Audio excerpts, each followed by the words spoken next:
Hello, my fabulous artists. So today we are ready to finish up our amazing owl pictures. Remember, we created an owl collage. That meant we took pieces of painted papers and we glued them down all together to create our picture. You could choose to do a branch with leaves, your owl. You could have more than one owl. Remember, I want you to create this picture how you would like it. Today, we're going to talk details. There's two things you're going to work on. We're going to add the details with paint. And I want to talk to you about your frame, this border frame that goes right around here. The first thing I'm going to talk to you about is the details. Now, let me just show you how I created those details. I'm going to scoot this over right here and talk to you about my eyes. So my eyes were like this, and I thought, wouldn't it be neat to put a little bit of white and then a little bit of black on the inside and these little lines going around the outside. Now, you're the artist. You can create them how you would like. When doing details, I always recommend using Baby Bear paintbrush. That's the small paintbrush, and I like the ones that come to a point like this. The reason is because we want to just do small details. If you use a brush that's too big, it'll just be a big blob. So I'm using my tempera paint. Remember, the tempera paint is inside our ice cube trays. When you're using tempera paint, you're going to need a cup of water. Fill that halfway, and you're going to need a paper towel because you've got to have your paintbrush clean and dry before dipping into a new color. You are going to dip into the paint.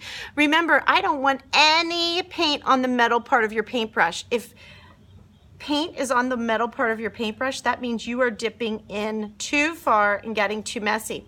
You can see I am just doing 2 circles in the middle of my eyes with white.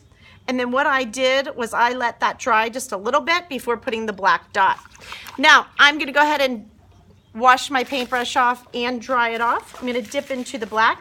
And what I did to create my eyes is I just did little like dashes all the way around the outside.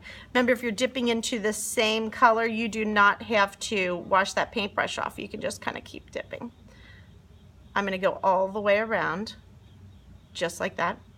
Then I'm going to get a little bit of black, and I'll put it right in the middle. That's how I created my owl's eyes.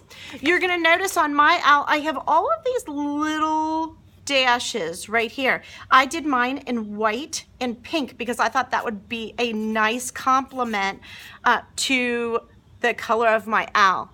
You can choose any colors you want to do that, but it just adds a little bit of like the look of feathers. So let me just show you. I'm going to put a little blue on my paintbrush. All I did was I took my paintbrush. Remember, you hold the paintbrush like a pencil, and I just set the tip of the paintbrush down and push down slightly, just like that.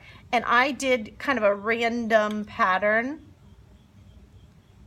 just like that. That's how I did it. And you can see I just did it on the lower half of my owl. You can add any kind of feathers or decorations you would like to yours.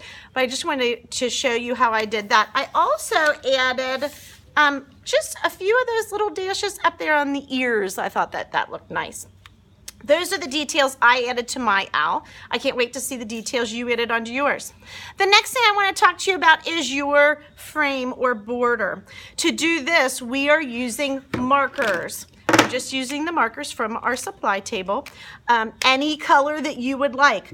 But here's where I want you to really think like an artist and think, what would look good with my artwork? So in my artwork, I had a lot of blue, a lot of oranges, and so I thought, wouldn't it be nice in the background to use orange, blue, and then I threw in a little bit of green. I thought that would be a nice contrast. To do this, what I did was I used a zigzag pattern and then colored that in.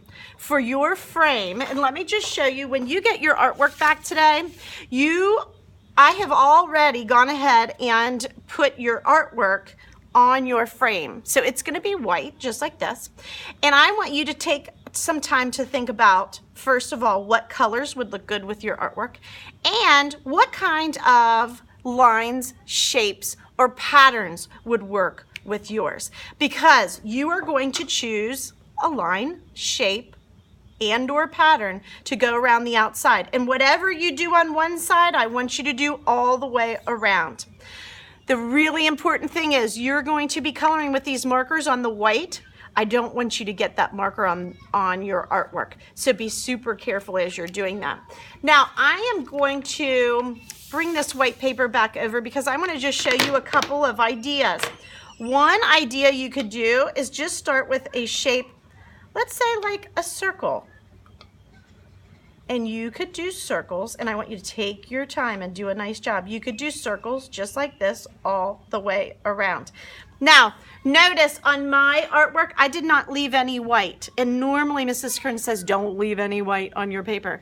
This time, if you would like to leave some white on yours, you absolutely can.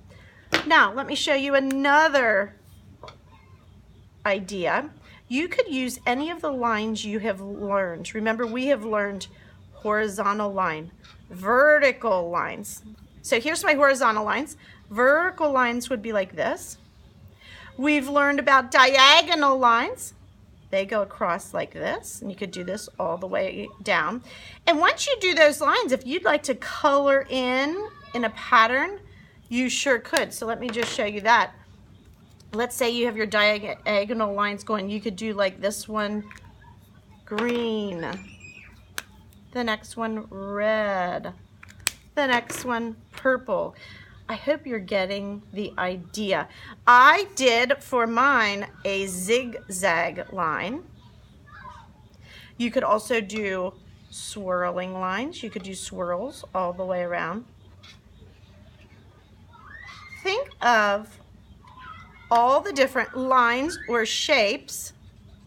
You do squares, triangles, or circles that you could do all the way around. Remember, for this border, for this frame, we are using markers, the markers that are over in the supply table. And once again, it is super important for you not to get any of the marker onto your artwork. You just want to keep it on that white paper. So I'm going to go over this one more time. The first thing you're going to do is complete your owl collage. The second thing you're going to do is add details to your owl. And of course, you can add details to anything else on your artwork. The third thing you're going to do is get markers and complete a beautiful frame. Once you're finished with that, make sure that you have your name on the back and your room code. I need the first name and last name and your room code. All right, my artists, you better get started.